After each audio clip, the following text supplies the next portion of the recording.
Irán al límite. Protestas, represión y crisis estructural. ¿Estamos ante el fin de los ayatolás?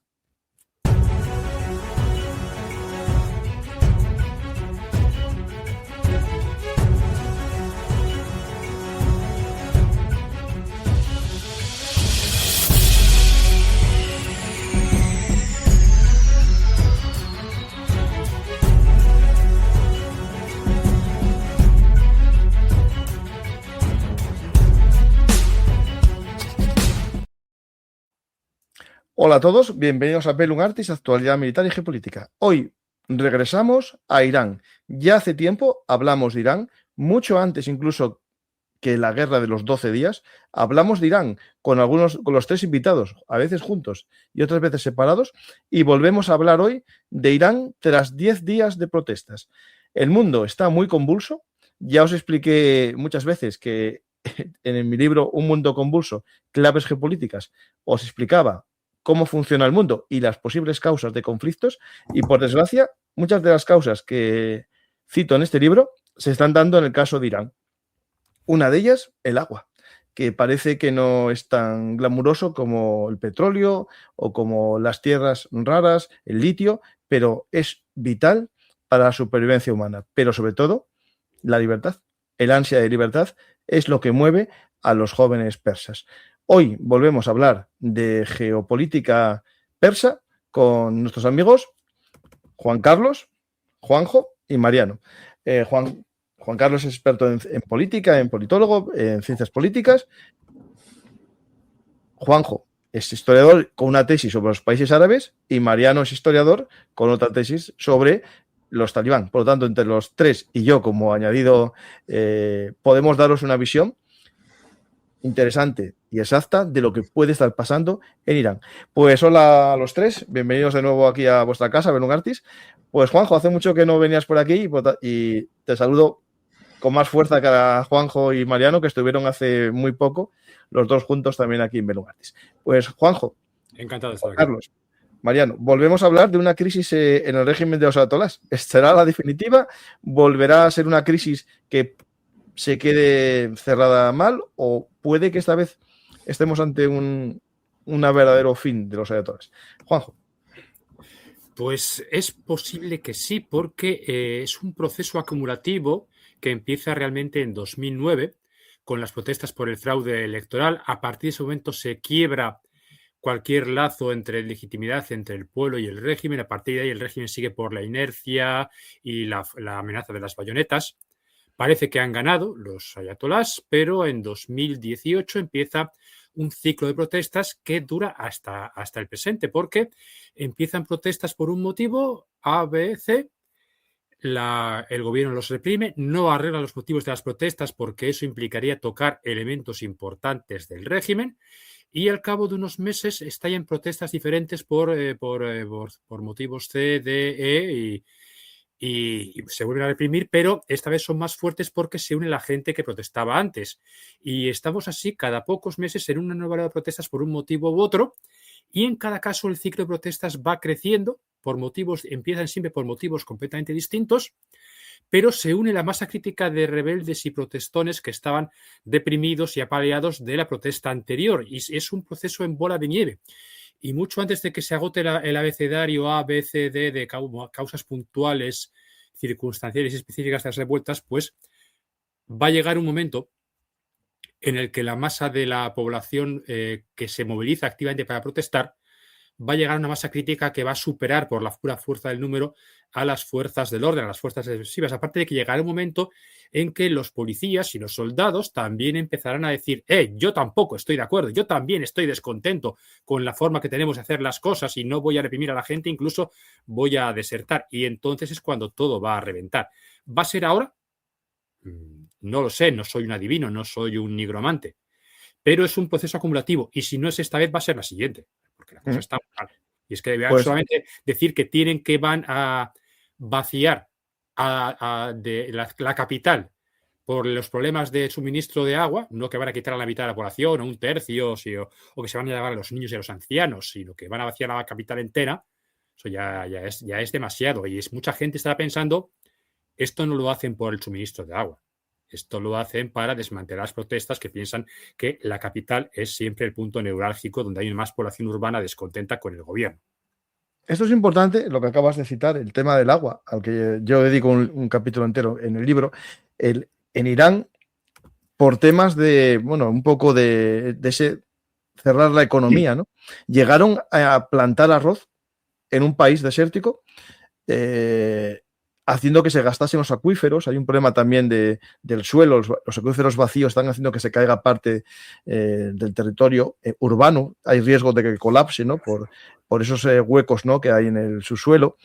Los pantanos, algunos no llegan ni al 10%, gran parte de los pantanos iraníes, ¿no? Hay un problema muy grave del agua, pero es solo uno de los síntomas, ¿no?, o de los clavos del ataúd, ¿no? Porque tengo este vídeo que os voy a poner que tiene que ver con esto. Y son jóvenes persas lanzando arroz. No estamos ante una boda ni algo parecido. Esto es una muestra de decir, no protestamos por la comida, sino protestamos por otras cosas, ¿no? Y esas otras cosas es la libertad y un poco también la bonanza económica, porque, Juan Carlos, esta crisis comienza un poco con la economía, ¿no?, con la devaluación de la moneda. Es cierto que el tema de la inflación es un elemento grave, sobre todo teniendo en cuenta de que algunos economistas han comentado que no lo habían visto en su periodo histórico de vida, el llegar a niveles de 50-52%, a pesar de que en otros lugares, podríamos citar Zimbabue, podríamos citar Venezuela, han tenido una inflación bastante superior. Cierto es que la calidad de vida de cada lugar tiene relación con lo que tengan en su estructura económica, y en lo que has comentado del tema agrícola, el hecho de que el agua en su 90% se dedique a una agricultura mezclada con magufería, como ese tema del arroz o algunos otros cultivos que remitirían, por ejemplo, a esa historia de Asia Central en la que el estalinismo le dio por cultivar algodón como si fuera aquello Alabama, Arkansas o Nueva Orleans.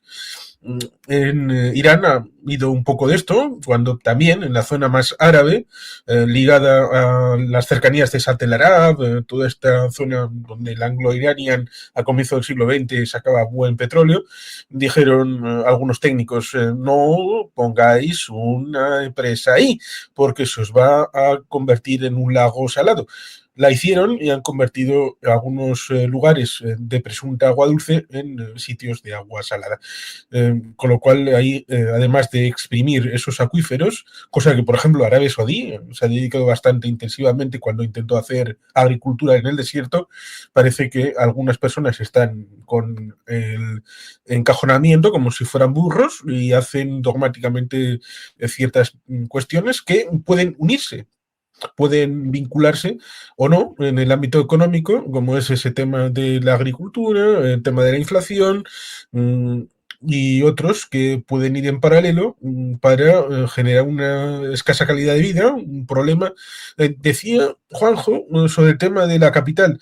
Eso también tendría su miga, porque Pezeshkian, el actual presidente, a pesar de que no es un presidente que tenga realmente poder, y luego está el Majlis, que tampoco es un parlamento que realmente tenga poder, ha propuesto cambiar la capital a uno de estos puertos que solamente son ciudad portuaria. Está cerca de la zona Baluche, lo cual ciertamente resulta curioso. Primero, porque es una zona costera, en la zona de la entrada al estrecho de Hormuz, con lo cual sería bastante más vulnerable. Y por otra, que sería una zona conflictiva que permearía entre Pakistán e Irán, como es la zona Baluche. Pero también sorprendería el hecho de que detrás de ello hay una cosa tan antigua en el marco europeo como llevar el palacio, en vez de en Tullerías, llevarlo a Versalles, o que en vez de esté en el centro de Madrid o en Toledo, pues que esté en Aranjuez, por si hay protestas, pues poder estar lejos del mundanal ruido donde las protestas puedan ser problemáticas.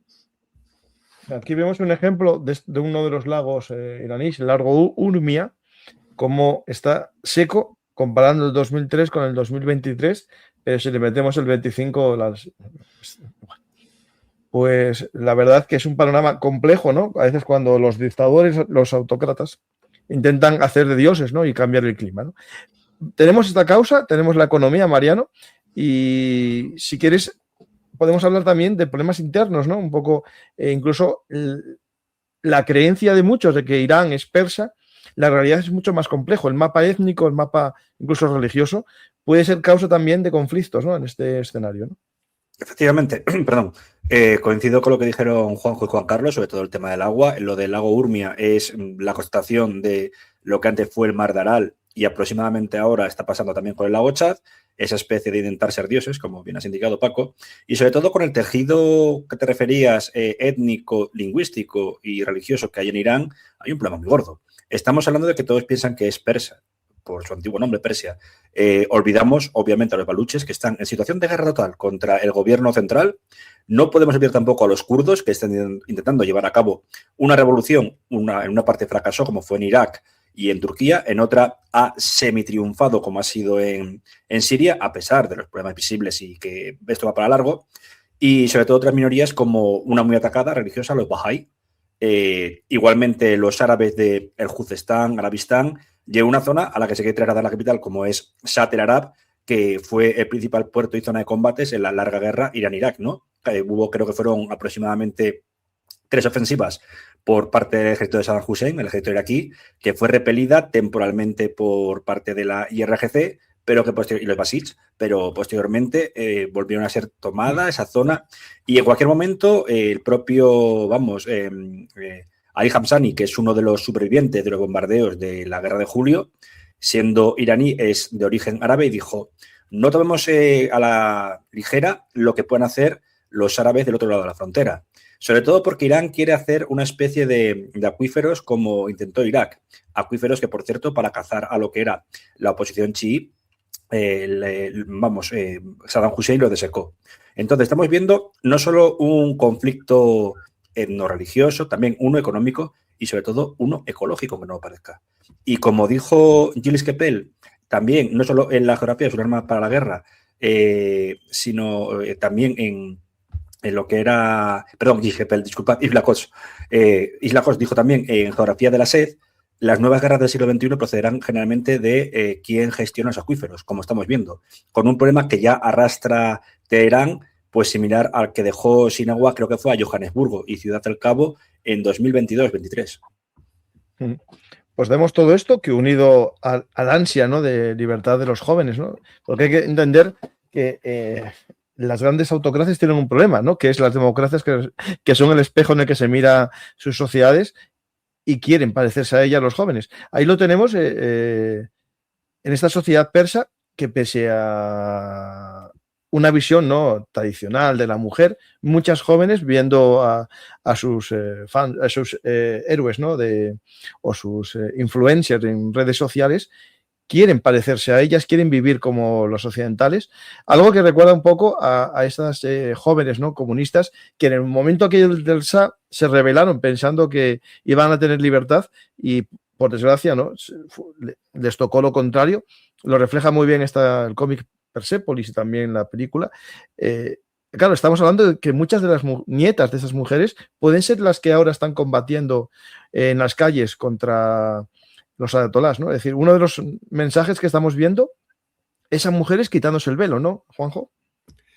Sí, o sea, a fin de cuentas es una señal de rebelión, de emancipación, de negar el puntal del régimen, porque gran parte de todo este rollo supuestamente islámico, religioso, al final es solamente el disfraz místico de estructuras sociales arcaicas, ancestrales, de tipo patriarcalismo fuerte, o sea, el patriarca, el macho alfa de la manada, el padre, el abuelo, es el jefe de la familia, es el caudillo, tiene incluso derecho de vida o muerte sobre las vidas de sus hijos varones, de su esposa, de sus hijas, y la demostración categórica de su poder y de su autoridad es el control efectivo de las mujeres de la familia, Y eso incluye, por supuesto, la vida sexual, porque si no les controlas en eso, es evidente que no les estás controlando absolutamente en nada. Y eso es un veneno muy pernicioso que podría seguir ahí, aunque cayese el gobierno de los ayatolás. O sea, podría surgir otro grupo que fuese igual conservador y no, democracia, libertad pero para los hombres. O sea, las mujeres que esperen 50 o 60 años hasta que consigan hacer masa crítica para forzar el cambio, como pasó en Occidente, donde primero se estableció el sufragio censitario masculino, solo votaban los más ricos, después se pasó al sufragio universal masculino, pero solo masculino, y las mujeres tuvieron que esperar 30, 40, 50 o 80 años porque les dieran también licencia para votar y para presentarse a las elecciones. Claro, luego eso, un par de generaciones después, vemos a Margaret Thatcher, vemos a Isabel Ayuso, vemos a mujeres en todos los altos cargos, incluso en las facciones más de derecha, como Donald Trump, que tiene varias ministras y consejeras que son mujeres. Pero ahora en Irán todavía siguen en la pantalla anterior en la que estaba Europa hacia, digamos, 1800 o 1850. Bueno, esto que dicen aquí en broma del K-pop, bueno, esto hay que recordar que, bueno, que estamos viviendo rebeliones de la generación Z, muchas de ellas con símbolos de manga, símbolos del K-pop, ¿no? Es decir, esto es importante entender que cada sociedad, cada generación, ¿no?, toma una forma de vida que toma como ideal, ¿no? Es decir, los jóvenes, pues sí, bailan los mismos bailes una chica persa casi que una chica japonesa y que una chica española, ¿no? La globalización es lo que trae, ¿no?, esas bailes virales. Y claro, el problema es que las dictaduras o cierran completamente sus sociedades de Internet o tienen este problema, ¿no?, esta influencia de otras formas de ver la vida, ¿no, Juan Carlos? Pues sí, efectivamente, puedo poner el ejemplo de Tailandia, en donde, no siendo una democracia, a pesar de que es más democrático que otros países del entorno, cierto es que su rey vive en Alemania y su actual rey no es como la anterior.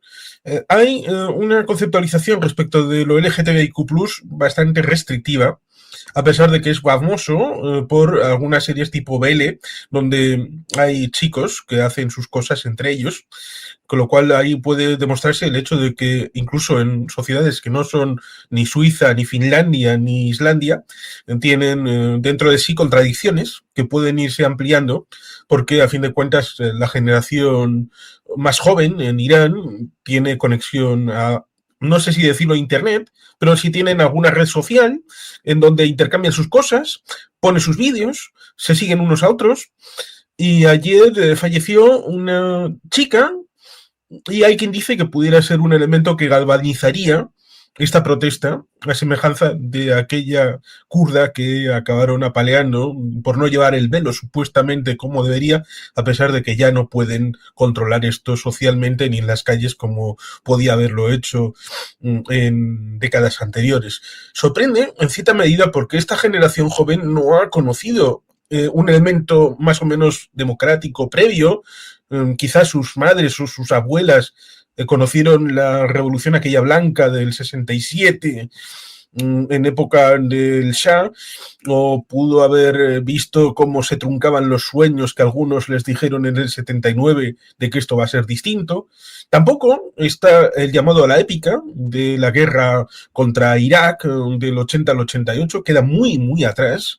Con lo cual ahora este tipo de posibles asideros del régimen a la hora de la épica, de tratar de decir, vale, estamos mal, pero se debe concentrar, como ha hecho Ali Khamenei, en lo típico. Es decir, el sionismo, Israel, Estados Unidos y estas cosas que cuando uno está acorralado pues saca del argumentario pues lo que usted ya sabe. Así que ciertamente esto, ¿hasta qué punto se puede estirar el chicle para que estas generaciones que están saliendo a la calle y que han sido llamadas para salir en los próximos días también con intensidad, vayan a ser permeados después de tantas protestas y tanta sedimentación a la hora de salir a la calle, ver que las cosas no se resuelven, ver que se está acabando pero hacia abajo, en tratar de sepultar cualquier posibilidad y que lo único que les dice realmente la vida es que si quieren hacer algo es yéndose fuera? Y esto se puede ver en una gráfica del tema demográfico. Hay un estrechamiento con un claro mensaje en ese cuello de la demografía, que falta gente ahí. Falta gente que no está en Irán, que se ha ido. Por lo tanto, ahí el desafío es amplio y evidentemente las cosas cuando se van conectando. Podría poner un ejemplo, que sería de mayo del 68. Primero salieron los estudiantes y se temía que estudiantes y obreros juntos harían algo así como la revolución. Cierto es que los obreros acabaron saliendo al final y no tuvieron cierto impacto, pero igual los ayatolás pueden tener este miedo de que todos los ingredientes se pongan en la misma ensalada y al final los que tengan que acabar haciendo las maletas sean ellos. Sí, ese es. Pues tenemos muchas cosas que contar, ¿no? La primera que voy a contar yo, que creo que es interesante, algo que a lo mejor no pasó otras veces, y esta vez está pasando, que las fuerzas de seguridad, tanto, digamos, la policía, que podemos decir que es estatal, y algunos miembros de las milicias Basij, que eso ya es parte, digamos, del sistema FETEN, ¿no? De la revolución, puede que empiecen a ver que se están equivocando de causa, ¿no? Aquí, este es el techo de una comisaría y miembros de las fuerzas de seguridad aplauden y saludan a los manifestantes. Esto, ¿tenéis memoria? Esto es en Afdanán. ¿Tenéis recuerdo que haya pasado esto en otros casos? Porque es verdad que hoy mismo hay noticias también de que en otros lugares disparan a dar con armas de fuego, ¿no? Pero esto ya es importante, creo, ¿no? Si puedo añadir solamente un detalle. Creo que nunca ha sucedido, nunca. Un amigo, Xavier se llama, me dice que esto jamás habría podido pasar, por ejemplo, en Cuba con un edificio de los CDR. Aquí, por ejemplo, ya ocurrió en el año 97 que hubo protestas pro democracia cuando llegó, 99, perdón, cuando llegó Mohamed Khatami, uno de los primeros reformistas, junto con Rafsanjani, aunque Rafsanjani era más bien un pragmático, principalista. Y en el 99 directamente un personaje del que se ha cumplido el día 3, 6 años de su asesinato, como era Qasem Soleimani, dijo: presidente, corte esto porque si no intervendremos. En 2017 algún policía intentó unirse a los manifestantes y fue purgado malamente y llevado a la prisión de Bin. O sea que, como dijo Xavier y ha indicado Juan Carlos, y creo que Juan José también decía lo mismo, pues básicamente yo nunca lo he visto. Son protestas que me recuerdan mucho a la caída del SA. Otra cosa, yo ahí también soy un poco más pesimista que Juanjo, y quizá me equivoco, veo que el régimen puede sobrevivir pues por absoluta desesperación. ¿Por cuánto tiempo? No lo sé, ¿eh? El vídeo que acabo de poner de una furgoneta ardiendo es una furgoneta policial que fue atacada por manifestantes en la ciudad de Ilán. Os lo voy a poner donde está, para que situemos. Está en la frontera con Irak, perdonad, un poco al este de Bagdad, para que veáis la altura. Y aquí hubo un asalto a un convoy policial en una avenida importante. Por lo tanto, no solo es cosa de Teherán, es en todo el país. En algunos lugares puede haber razones solamente políticas. En otros lugares tenemos razones tribales, ¿no? Por ejemplo, los baluchis, ¿no? Que quieren un movimiento independentista. En otros lugares se pueden sumar los islamistas sunís aprovechando el vacío de poder. Pero aquí creo que es una zona, digamos, en teoría, que no hay otro problema más que el político, ¿no? En esta zona isla, ¿no?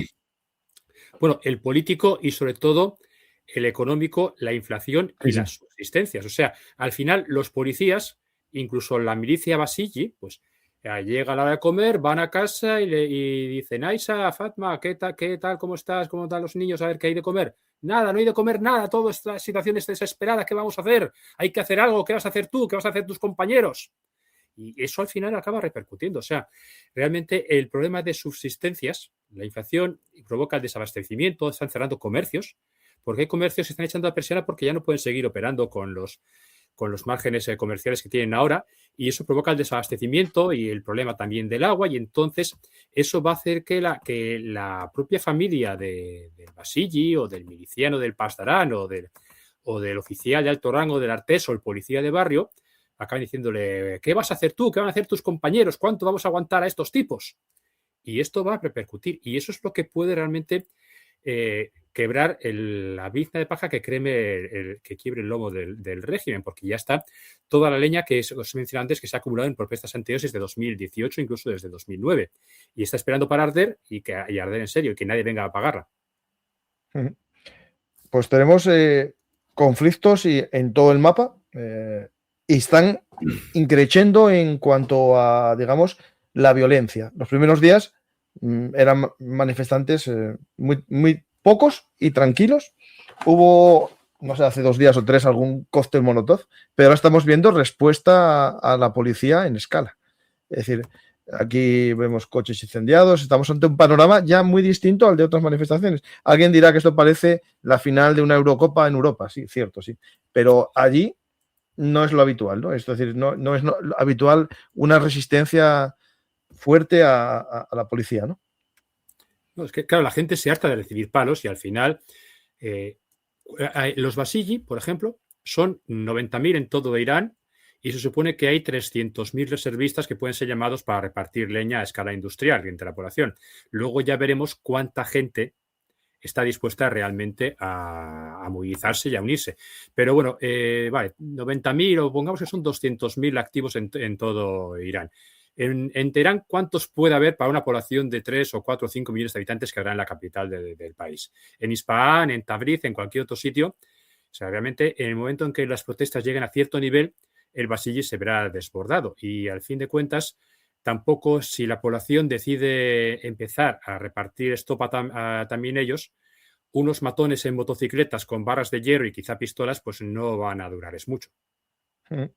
Pues mira, voy a poner un poco el saldo, ¿no? Según algunas fuentes de estas protestas, son 29 muertos y unos 1.200 detenidos en estos 10 días. Claro, esto lo vamos a ir viendo que va más, porque, por ejemplo, hoy ya en varios bazares importantes cerraron las tiendas para unirse a las protestas. Es decir, esto es importante entender que en el propio bazar vemos todo cerrado porque los propios comerciantes ya no quieren tampoco esta situación económica, ¿no? No sé, Mariano, si quieres decir algo, Juanjo, Juan Carlos. Yo, si me permite un momento, perdón, Juan Carlos, si quieres hablar tú primero, hazlo, por favor. Disculpas, no, sí. Yo iba a decir que es cierto que el agua es importante, pero el elemento de fondo que tiene que ver precisamente con llegar hasta aquí, con estas imágenes del bazar, ya sea de Teherán o de otras ciudades, tiene que ver con las invasiones. Por ejemplo, dado que puede tener efectos internacionales y los tuvo respecto de Portugal el día 28 de abril del año 2025 en el tema del apagón, reveló, por ejemplo, la falta de inversiones en la regeneración del tejido eléctrico en España. Esto que puede ser más o menos puntual o que pueda ser más o menos venial, vete a saber, los expertos ya dirán, en el caso de Irán son décadas. Son décadas respecto de infraestructuras como el tema hídrico o otras que pueden tener repercusión en el hecho de que ese 90% que va a agricultura o a tal vez industrias, un uso intensivo del agua, significa que a la falta de agua no solamente es que haya falta en el grifo de casa, sino que puede haber empresas que tengan que cerrar. Y eso son gente que deja de cobrar, gente que no tiene empleo, gente que va a casa y la familia está mal, y se genera además el caldo de cultivo, más allá del otro vector, que es el que dije respecto de la situación generacional, que puede, más allá de lo concupisciente, pues ir con el vector de es una chica joven, puede ser tu hija, puede ser tu prima, y entonces eso también electrice lo que son las protestas.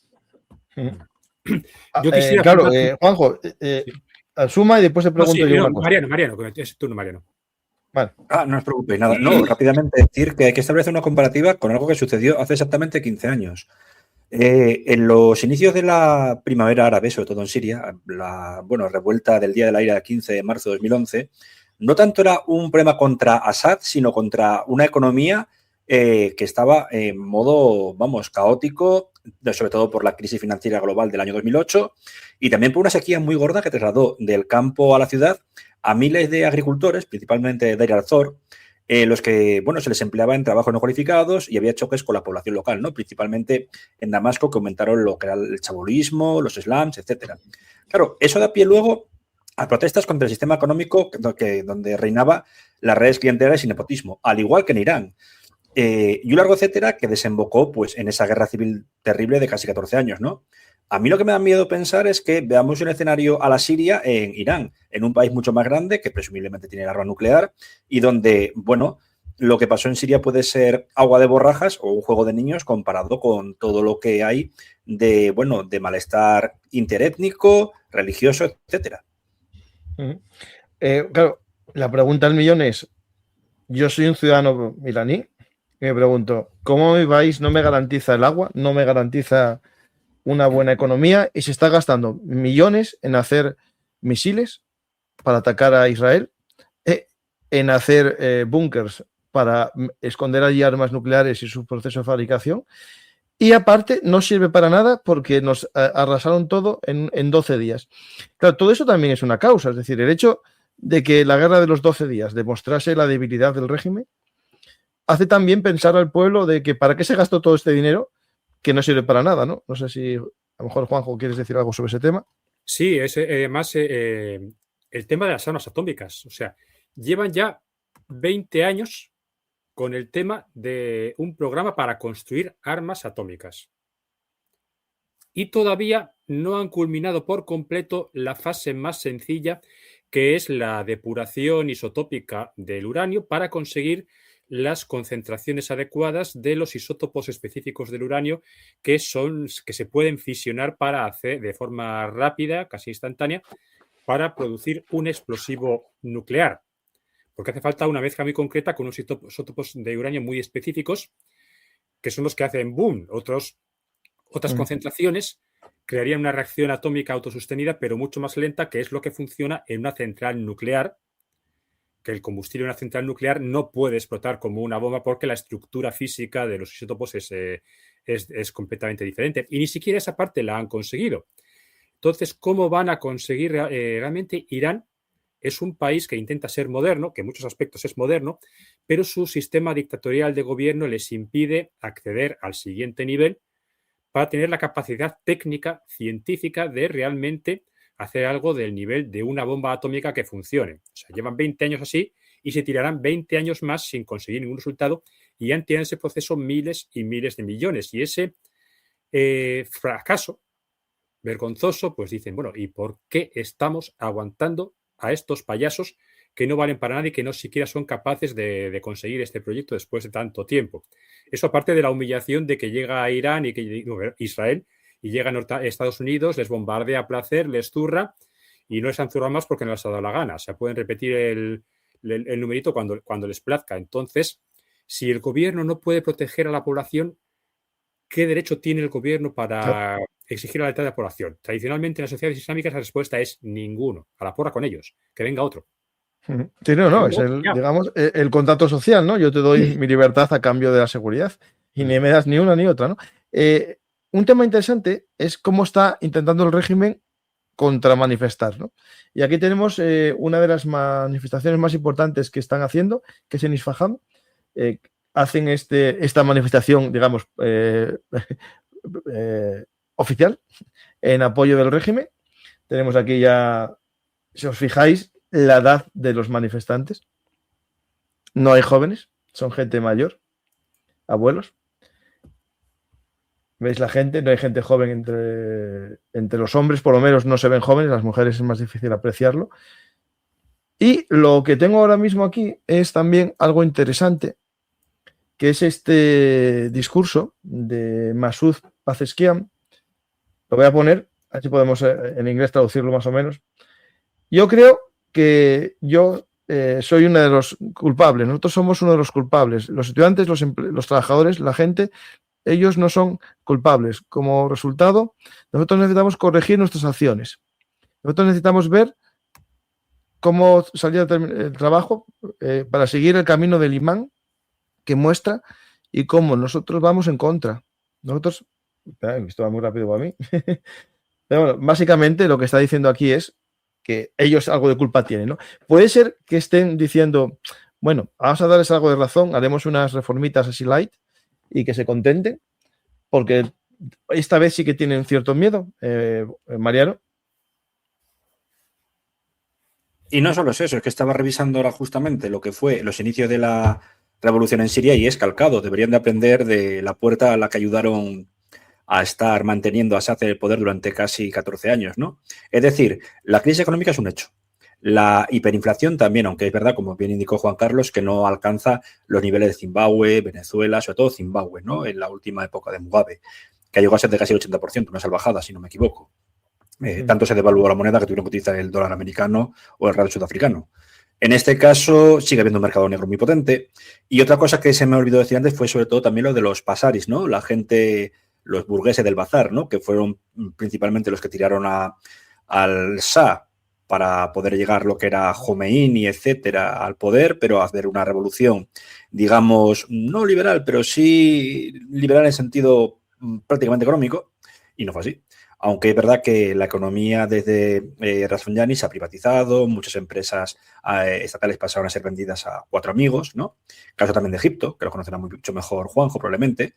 Pero en este caso lo que ocurre es eso, una crisis ya sistémica de unas condiciones políticas, no redes quizá nepotistas, pero sí clientelares, de amiguitos, ¿no? Y demás.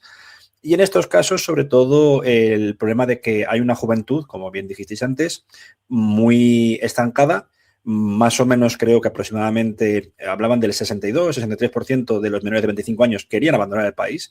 Esto solo se vio desde época, bueno, durante el Shah, en las últimas fases, años 77, 79, antes de optar por el exilio o ser derrocado. Y en estos casos, bueno, ¿qué puede pasar? Pues vuelvo a repetir, me da miedo que haya un escenario a la Siria. Y en todo caso, pues Pezeshkian lo que podría ser, no dimitirá, lógicamente, pero sí habrá cambios cosméticos que será cesar pues a su jefe de gabinete, uno de los más beligerantes, y sobre todo al ministro de Economía, por el tema de la crisis del petróleo y también puede que con todo ello vinculado al tema de lo que es el agua, pues al ministro de Infraestructuras. Otra cosa es cuándo se llevará a cabo, cómo y si el pueblo llegará a aceptar estos cambios meramente cosméticos, cosa que yo creo que no. Aquí tenemos un discurso, ¿no?, del gran líder supremo, ¿no?, religioso, que trata el tema que estás comentando de los bazares, ¿no? Podemos ver un poco el resumen de esto que acaba de decir, son más de 7 minutos de vídeo, en persa, como que no lo puedo traducir ya. Tenemos aquí un poco que dice lo siguiente. En primer lugar, la clase mercantil y los bazares se encuentran entre las clases más leales dentro de la República Islámica de Irán. Conocemos bien el bazar, no se puede confrontar a la República Islámica ni al sistema islámico en nombre del bazar o de los bazarís. Sí, estas reuniones se realizaban en gran parte en bazares, pero su mensaje era correcto. Lo he escuchado en televisión y lo he visto en evaluaciones y en la práctica. Cuando un comerciante analiza la situación monetaria del país, la devaluación de la moneda nacional y la inestabilidad de los precios de las divisas, que resultan en un entorno comercial inestable. Si dice, no puedo hacer negocios, está diciendo la verdad. Pues empieza a hablar un poco ahí, no sé, yo... dando un poco la razón a los empresarios, pero a la vez dice que son leales, ¿no? Es decir, que se quejan, pero como dentro del sistema, ¿no? Es decir, el sistema no es lo culpable. Nosotros nos quejamos de la situación, pero no te echamos la culpa a ti, ¿no? Básicamente, viva el rey y muerta el mal gobierno, ¿no? Está conectando sus deseos sobre la realidad. Los bazaris apoyaron la revolución islámica en un principio porque la economía bajo el Shah de Irán, a que algunos intentan santificar y reivindicar ahora, estaba totalmente corrompida y controlada desde el poder, monopolizada en forma oligárquica por los amigotes del gobierno, y la empresa libre estaba completamente estrangulada. Y ahora pues sucede 3/4 de lo mismo, porque hay un tema que no suele mencionarse nunca en titulares de prensa, no es llamativo, y es que los guardianes de la revolución, o sea, el Pasdarán, e incluso su milicia de la partida de la porra, que es el Basiji, poseen negocios, poseen inversiones económicas, poseen intereses en empresas y en diversos actores de actividad económica, y tienen un imperio económico que es el suyo, que paga pocos impuestos o ningún impuesto, tiene bula, tiene carta blanca para hacer lo que le da gana, y si cae el régimen, habría una revisión de esas concesiones económicas y probablemente se las quitarían, como es lógico. Y entonces allí hay un factor de hostilidad de los bazaris, que ven que los pañegudos del régimen les hacen una competencia totalmente desleal que el Basiji o el Pasarrán se beneficia del favoritismo del régimen para hacer negocios y que a ellos poco a poco les estrangulan, les comen el terreno y se han aguantado a corto plazo por miedo a la represión, no porque sean leales al régimen, que lo dejaron de ser hace mucho tiempo, probablemente en 2009, cuando votaron a favor del candidato que fue destituido mediante fraude. Y ahora también lo que hace... esto es un truco muy frailuno, porque a fin de cuentas es una jerarquía religiosa.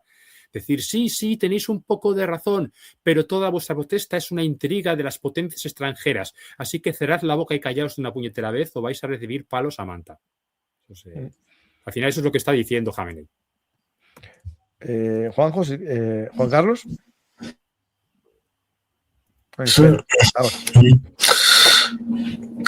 No es la primera vez que dice esto, algo parecido, porque cuando nos encontramos con el discurso, al principio trata de decir, oh sí, esto es de los bazar y son gente simpática, pero tiene razón, porque la economía no va bien y cuando dicen que la devaluación de la moneda y todo esto, tienen razón, pero trata de separar de estos del bazar que se comporta muy bien y además son fieles al régimen, vamos a intentar arreglar lo suyo porque tienen razón. ¿Van a intentar hacer algo? Pues igual sí, pero pueden hacer algo, no, pero tratan abajo diciendo, pero los alborotadores, esos que salen y hacen sus cosas, pues tratará de señalar que son como revoluciones de colores, que detrás estaría el manual de Gene Sharp, a pesar de que seguro que no lo mencione, e igual ni sabe quién es Gene Sharp. Hablará seguramente también de los sionistas, que son gente que está ahí de fondo, en la tensión para tratar de externalizarla, de que no solamente son iraníes, sino también están comprados por un agente extranjero, cosa que hemos visto lo de las leyes estas de agente extranjero, que las hemos visto en Rusia, las hemos visto también en Georgia y en otros lugares. Y el problema, en buena medida, es de ingresos, lo cual ciertamente resulta curioso porque en otros países hemos visto alguna cosa parecida, en donde los ingresos, por el tema del petróleo, en teoría una bendición, pero puede estar el mal holandés detrás, pues vemos cómo en otros lugares sirven para partidos políticos y para estados afines, en el ámbito del Caribe y Sudamérica, y aquí para proxies en temas militares, para pagar a los hutíes, para pagar a los de Hezbollah, para pagar las chuches de Hamas y a tener unos proxies en Irak para tratar de llevarse el país al huerto. Esto también tuvo su problemática, seguro que os acordáis, respecto de lo que fue la Aramco, tratando de solapar el hecho de que la empresa iraní saliera a sacar el zumo dinosaurio libremente, cosa que fastidiaba bastante, porque Aramco pues era más o menos la principal, la gallina entre los pollitos. Y claro, ahora que hay una sobreestimación de petróleo en estos momentos, si Irán quisiera solucionar su problema sacando más petróleo, aunque pudiera, bien por sanciones o bien por el hecho de que hay petróleo suficiente para dar y tomar en el mundo en este momento, pues tampoco es una vía para solucionarlo. Creo recordar que fue a principios del mandato de Pezeshkian que cogieron a un tipo para el tema de solución técnica ligado al tema del agua, por ejemplo, y propuso unas soluciones técnicas que fueron la razón de su elección. Y cuando las propuso, como iban en contra de cosas que eran fundamentales del régimen, le echaron con jajas templadas diciendo es un agente sionista. Bueno, pues parece que el dogma en estos regímenes es como una claraboya que siempre está por encima de todo. Preguntaban justo en el chat. Juan Carlos tiene razón en eso. O sea, al final, aunque el gobierno quiera remangarse y meterse en faena para remediar los motivos que originan las protestas, en muchos casos no puede hacerlo, bien porque no tienen medios, capacidades técnicas o financieras o logísticas para hacerlo, o porque a resolver esos problemas concretos iría en contra de intereses poderosos del régimen o cambiaría la naturaleza misma del régimen, les obligaría a cambiar. O sea, Irán nunca va a hacer lo que hizo el general Franco en 1959, cuando se enfrenta a una crisis estructural total que empieza en 1956 y al final para resolverla pues tira por la borda todos los principios ideológicos de la Y dictadura ponen los del Opus. para hacer lo que se llama el plan de estabilización del 59. Y sí, efectivamente, los del Opus, llegan los del Opus, los tecnócratas. Sí, sí. Aquí nada de tecnócratas. Ideología pura y dura hasta el final. No, Sí, y en sí. todo Mira, caso, de si hay tecnócratas, son, pragmáticos, es decir, los principalistas reconvertidos en más o menos pues una especie de aperturismo económico, pero no vamos a decir ni mucho menos político. Rafsanjani, que todavía se habla a día de hoy que hace 10 años pudo ser envenenado, murió, etcétera, 9, 10 años, pues se consideraba un presidente reformista que estuvo probablemente detrás de lo que era los ataques a la AMIA, y 2 años antes me parece que fue a la embajada judía en Buenos Aires, israelí.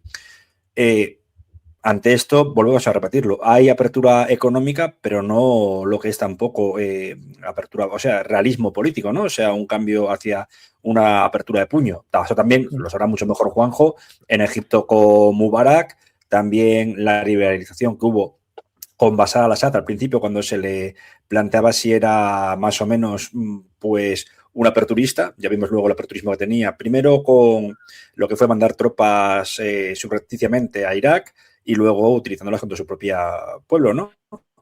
Entonces, ante ello, quedan muchos interrogantes. El primero fundamental es que el actual régimen no solo no va a abrir todo en lo que es un aperturismo político, eso vaya por descontado, pero en cuanto es, digamos, reformas económicas, va a intentar tirar, yo creo que hacia China y Rusia como aliados.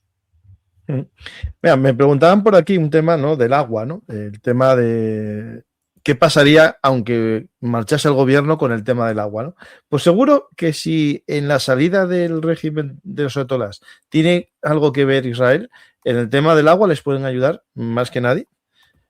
Y otra cosa es el cambio incluso de la economía, ¿no? Es decir, pues que se den cuenta que si se abren a la economía mundial, a lo mejor no les hace falta plantar arroz y lo que pueden hacer es comprarlo y que planten un cereal que no gaste tanta agua, ¿no? Es como si les apeteció plantar algodón para hacer textil cuando eso es el de lo que más consume de agua, ¿no? Pues claro, el problema que tenemos ahí, ¿no?, es un tema político, porque quisieron hacer una economía autárquica completa por necesidad, ¿no? Porque a lo mejor sus políticas les llevaron a aislarse de muchos países, pero si se abren, puede que ya no hace falta plantar arroz y puedes plantar otra cosa y comprar arroz a otro país. Es decir, esto es importante, ¿no? Pero ¿qué pasa? Que ya hay síntomas graves, ¿no? Aquí tengo un miembro de un partido, el PJAK, que es un partido kurdo de la zona iraní, que proclama la lucha contra...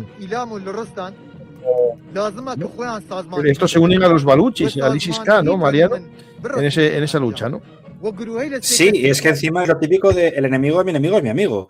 Y de un tiempo a esta parte, bueno, esto te sabía más un buen amigo como Latino Brugos, que me comentaba que la lucha kurda ya es un momento en el que se han visto tan traicionados por todos, estadounidenses en Irak, incluso pues por Siria cuando quería apretar las tuercas a Turquía. Con ello quiero decir en época de Assad, que por cierto, se podría hablar largo entendido también del uso del agua como instrumento de guerra por parte de Turquía, ¿no? Que cerraba la presa Ataturk y dejaba casi sin caudal el Tigris y el Éufrates, que llegaban a Irak y Siria.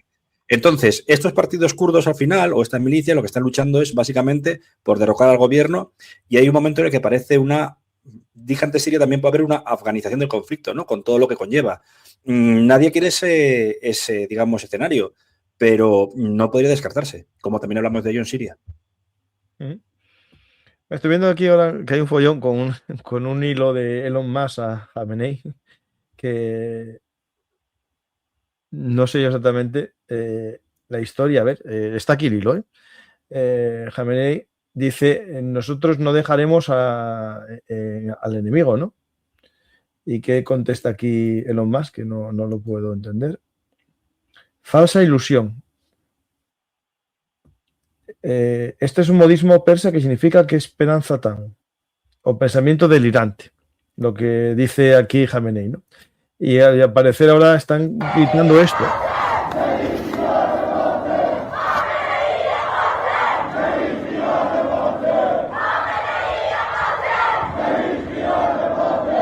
Pues aquí le siguen la frase, ¿no? Dicen que el hilo es más largo. Vale. yo solo tengo este trozo. Si alguien me puede presentar el hilo completo, pero mientras tanto, yo creo que es importante hablar de este punto, de este cartel, ¿no? Nosotros confiamos en Pahlavi, ¿no? Es decir, lo vimos en la Guerra de los 12 días, que él ya se ofrecía para ser un gobierno de transición, no una monarquía. Yo entiendo que es un gobierno de transición, como el caso del heredero búlgaro, ¿no? Que se presentó a las elecciones. Este caso será algo de transición y después que se organice algo que resuelva el caos, porque el caos va a ser grande. Es decir, pensar que esto, si se cae, no sea al día siguiente democracia, ¿no? Con todo lo que estamos hablando de ese mapa, ¿no? De esta complicación étnica, religiosa, también tribal, que tiene de todo, ¿no? Este mapa. Simeón de Bulgaria fue primer ministro un mandato de 4 años. Él vivía en Madrid. Aquí tenemos una playa de grupos humanos heterogéneos, ideológicos, del interior, del exterior. Tal vez, debido a esa atomización, algunos pueden tener una cierta identificación con posturas de izquierda, otras, desde el punto de vista más monárquico, podían tener como percha identificativa, tal vez para grupos diversos y heterogéneos, esta figura de Reza Pahlavi II, que creo que tenía 18 años cuando sucedió en 1979, creo que estaba estudiando en Washington, en Estados Unidos, que lleva 50 años en el exterior y que, bueno, pues dice tener una red de colaboradores que puede ir haciendo una labor. Es complicado porque un Torcuato Fernández Miranda te diría de la ley a la ley a través de la ley. Aquí sería complicado porque, bueno, pues habría que restablecer un ámbito monárquico en un lugar donde se van a resistir. Bueno, me voy a citar a Perico Ibarra, un ex profesor de la Universidad del País Vasco, que decía que en los círculos concéntricos del poder, para que haya un cambio de régimen, es necesario que en los círculos más cercanos al poder o bien haya una división interna y por lo tanto se rompa ahí lo que era la realidad del propio régimen y por lo tanto a pesar de que haya sido jibarizado o disminuido, eso signifique que haya posibilidad de penetrar desde fuera por debilidad intrínseca o que haya una puerta desde dentro que abra la posibilidad para que los que están fuera tomen contacto con los de dentro y transformen el régimen. Aquí en principio no se ve más que el choque y dentro parece el búnker. Y por lo tanto ahí es complicado visualizar algo que pueda ser transformador. Mira, tengo un vídeo aquí de la localidad de Heydari, en la provincia de Ilam, en la que grita la gente, este año es el año en el que el Seyed Ali será derrocado.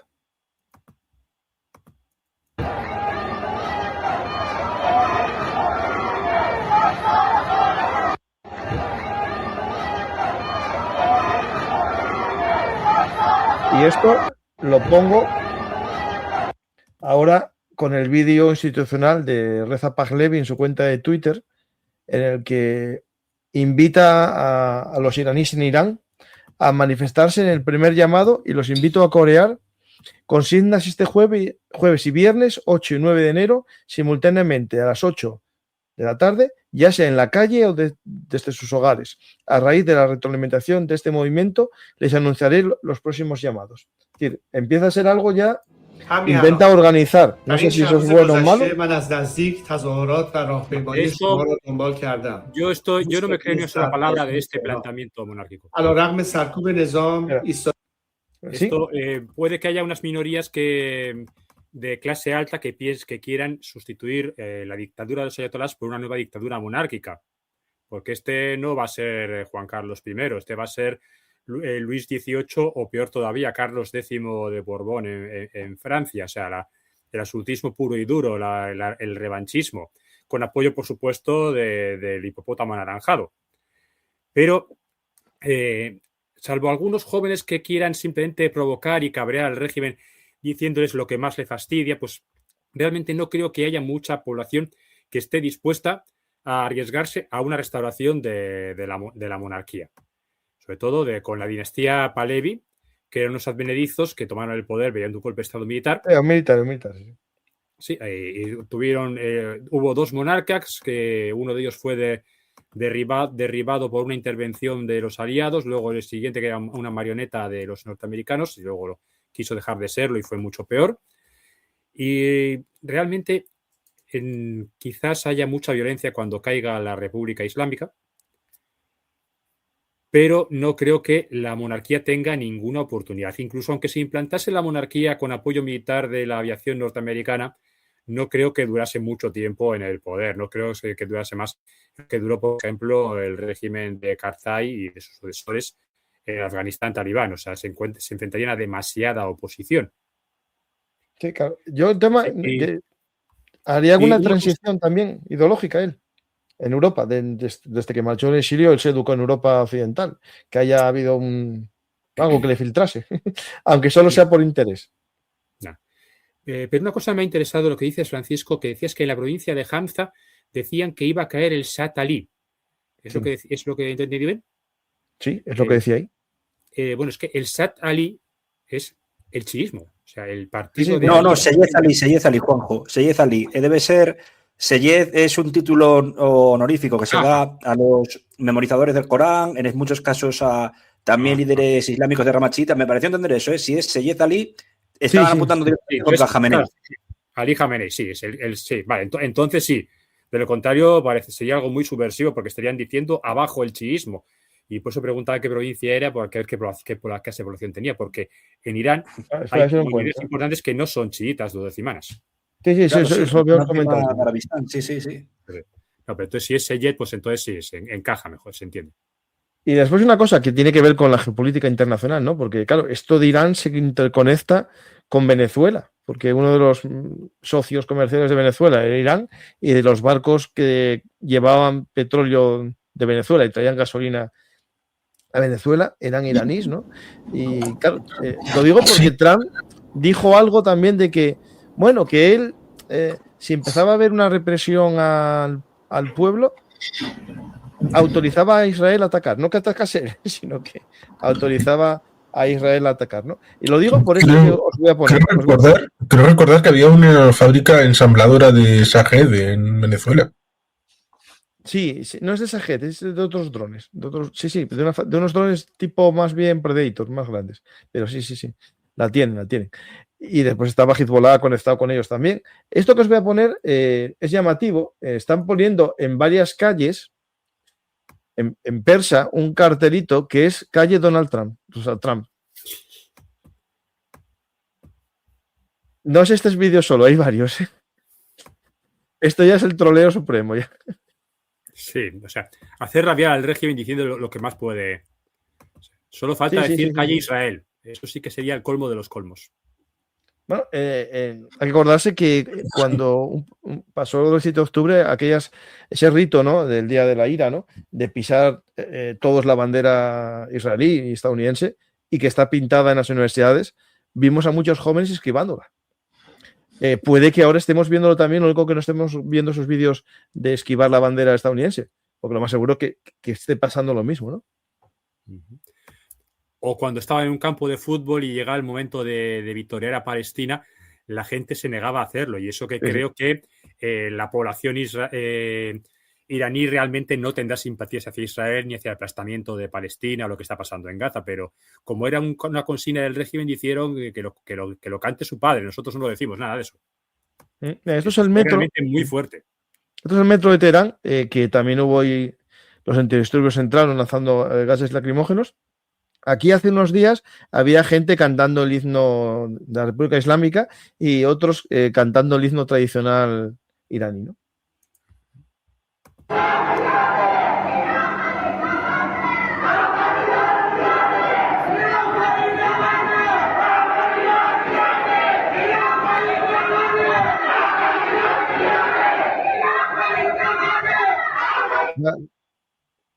Las protestas, bueno, en este caso gritan, esta es la última batalla, Pahlavi está regresando. Es decir, claro, yo creo que lo están como icono, otra cosa es lo que venga después y se aguanta, porque a ver si le pasa igual que algunos que llegan y dicen, esto es demasiado complicado, me marcho, ¿no?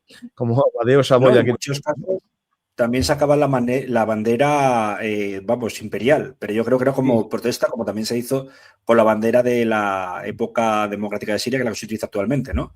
Que mucha gente decía si era de Al-Qaeda o algo esto, no, señores míos, no, era de la bandera de los únicos años de Siria democrática. La verde con la franja blanca también, negra y las 3 estrellas, para diferenciarse de la bacista.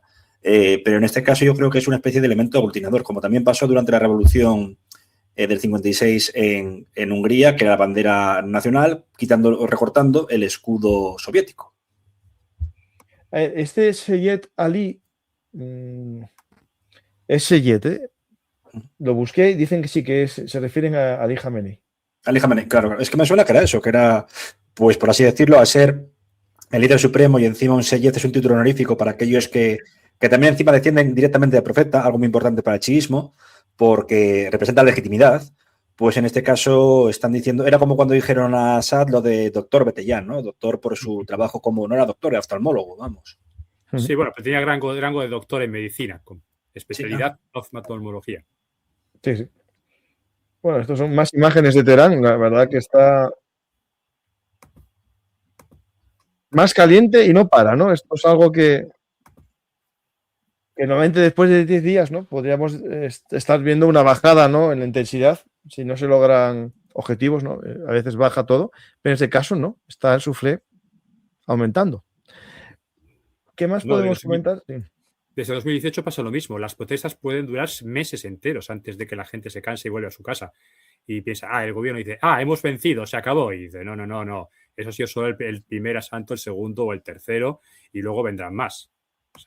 Hay cansancio acumulado, sí. Y de hecho, la de 2018 creo que fueron desde aproximadamente esta fecha, 5 o 6 de enero, hasta pasado el Noruz, es decir, la entrada del año nuevo solar persa, ¿no? El 21 o 22 de marzo. O sea, 2 meses intensos que luego también derivaron en... Se habló poco de ello porque, hombre, lo que salió hace 3 años, casi 4, del asesinato de la chica kurda que comentabais antes, pues dio pie... Mahsa Amini, gracias, que no me acordaba el nombre. No es porque quise no citarla, Mahsa Amini. Que luego también hubo otra chica que tampoco me acuerdo el nombre, que fue ejecutada o asesinada en medio de la calle por basis, por vestir a lo emo, según ellos.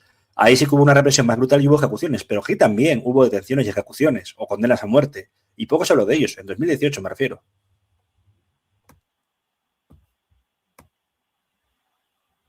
Entonces una bandera que colgaron ahí con el símbolo, digamos, imperial persa. Y hay manifestaciones por todo el país. Tengo aquí una en la ciudad de Mashhad, que es una ciudad también así bastante tradicional, sagrada, ¿no? Hay también manifestantes, es decir, yo creo que está intensificándose mucho. Pero otra cosa es lo que comentáis, ¿no? Estos aguantan, ya sé que cansarán de manifestarse, ¿no? Básicamente será una estrategia, Juan Carlos. Sí, eso Venezuela me lo ha enseñado cuando en 2013 a 2020 el Producto Interior Bruto bajó de 100 a 10, es decir, que se contrajo a un 10% de lo que había sido 7 años antes y el régimen no cayó en esa situación en 2020-2021 como tal vez hubiera sido racional. Se supo atrincherar y probablemente los del núcleo duro, ya sea del propio sistema de los ayatolás, de la Guardia Revolucionaria que controla por su lado un 33% del Producto Interior Bruto en sus negociados, seguramente tengan bastantes trienios a la hora de afrontar este tipo de situaciones. Dice por aquí alguien que, Jesús, no quiero recordar empezar un año tan heavy. Bueno, yo ya lo hice un programa el último día, que era 2026, un año convulso, contando todos los escenarios que iban a venir. Por desgracia se aceleró más de lo que pensábamos muchos. Lo de Venezuela fue muy rápido, pero estamos viendo que la solución no es la que pensábamos muchos. El régimen va a seguir mientras cumplan con un objetivo, que es la doctrina Monroe 2.0, que hice un programa el otro día explicando el objetivo que hay detrás de esta doctrina Monroe 2.0, y creo que es importante entender el juego de intereses, y en los intereses no hay lucha de valores, es decir, no se lucha por valores, sino por intereses, y esto es un problema del mundo convulso que nos toca vivir, ¿no? Es decir, no se va a instaurar democracia, sino controlarlos. Me da igual que sea con una dictadura, incluso que sea una dictadura comunista, pero que actúe en interés mío, ¿no? Y eso es algo que nos puede poner un poco en peligro lo que pueda pasar en Irán. A lo mejor llegan a un acuerdo con Trump de no hacer armas nucleares, de acabar con los misiles, y a Trump no le importa, mientras se vaya China de allí, ¿no? Y se vaya, a lo mejor, Rusia también. Lo digo porque, cuidadín, con pensar, ¿no? Que a veces el fin de un régimen lleva consigo la imposición de lo que quiere el pueblo. Muchas veces puede que no sea así. Y os invito ya que hablas de un año heavy, creo que te refieres a un mundo convulso, el 2026. Pues hay muchas cositas. Mira, esto lo acaban de publicar, no sé si lo sabéis. Acaban de aprobar el gobierno, está aquí una portavoz del gobierno, que va a ayudar a los ciudadanos con una ayuda extra, una especie de compensación por la crisis económica. Se está aprobando lo que les van a dar, sentaros en la mesa. Exactamente son 1 millón de tomanes, es decir, unos 7 euros al mes. Pero sentaros, es decir, el tipo de cambio que estamos hablando, 1 millón. Sí, sí, sí. Esto es Venezuela en sus mejores momentos. Sí, sí, sí. De todas formas, Sí, no es un tema de inflación, es un tema de evaluación, porque imprimir más plata, justo. La solución va a ser más devaluación y más inflación. Es lo que decía antes, no tienen medios, no tienen recursos, claro. Aunque quieran resolver la situación y estuvieran dispuestos a tocar pilares fundamentales del régimen o los intereses egoístas de las empresas que controla los guardianes de la revolución, realmente no disponen de medios y ya se les está acabando el margen de maniobra. Y esto ya no. Y encima tienen al hipopótamo anaranjado encima y a los israelíes esperando su oportunidad. Bueno, los israelíes están otras cosas, ¿eh? Los israelíes tienen hoy una protesta gordísima, creo que es en Jerusalén, de los ultraortodoxos. ¿No lo visteis las imágenes? Un grupo privilegiado que quiere mantener el privilegio, que luchen los demás para defenderme a mí mientras yo rezo. Así en resumen. Así te lo puedes resumir muy bien. Mira, los musulmanes tienen un refrán muy adecuado para esto, no sé si es del Corán o de los hadiths, que habla de los sepulcros blanqueados que devoran las propiedades de las viudas y los huérfanos mientras simulan largas oraciones. A eso se les aguarda un castigo muy severo. Pero mira, no quieren ir al ejército, pero fíjate que son muy peleones y muy agresivos para defender sus privilegios y sus tajadas de poder. Sí, pero curiosamente hay otros ultraortodoxos, los Neturei Kata, que están en contra del Estado de Israel y están a golpes con estos otros. Es que es algo impresionante lo del mundo ortodoxo. Este año van a tener elecciones. En unos meses va a haber elecciones, sí. Para octubre, sí, sí. Y yo espero que esas dos personas que no merecerían ni ser presidentes de comunidad de vecinos, como es Ben Gvir ni Smotrich, a poder ser ni estén en la Knesset. Esto va a ser difícil porque tienen fuerza sus partidos de fanáticos y intransigentes y porque tiene mucha gente que está detrás del objetivo que es echar a los de gazatíes o a los palestinos en general de Gaza y de Cisjordania y quedarse con sus tierras. Aunque quiten a esos dos que son muy histrónicos, Oscar Vara les suele llamar nuestros queridos Zipi y Zape, en plan de cachondeo, vendrían otros que serían de la misma música, quizá incluso más siribinos, menos evidentes. Juanjo, pon la portada que te estás desapareciendo, pon la pantalla hacia abajo, que vas a atender a la desaparición.